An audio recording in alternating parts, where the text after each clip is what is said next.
तुमच्याकडे वॉशरूम आहे का? आम्हाला जायचं आहे वॉशरूमला. काहून त्या घरी वॉशरूम नाही का? जेवढ्या घाण कमेंट कराल तेवढी ही असते. हिला लहान बोलायला खूप आवडते. सगळ्यांनी घाण कमेंट करा. हो रे, तुझी माय मेली तिकडे जाय होय.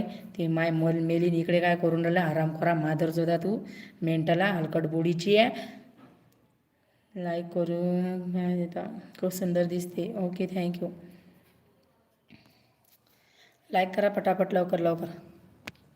हलकटाईनं माय लाईव्हला येऊ नये, कमेंट करू नये. डायरेक्ट शिव्या दिल्या जातील. तुमची माय बहीण कायले उधळी घ्यायला लावता रे माधरचोद हो. कायले इज्जत काढता रे तुमच्या माय बहिणीची. माधरचोद हो. चांगली कमेंट करायला का मरता का तुम्ही? जीव जाते का बी तुमचा? तुम्ही बी जन्म घेतला तुमच्या मायबापानं बोलायला लावता. आता तसंच केलं म्हणून त्यातूनच जन्म निघाला ना रे तुमचा मेंटल हो. तसंच नाही पैदा झाल्यानं तुमच्या मायच्या तोंडातून निघाला का? त्या बापानं तोंडात घातलं होतं का त्या मायच्या? त्या गावाचं नाव तर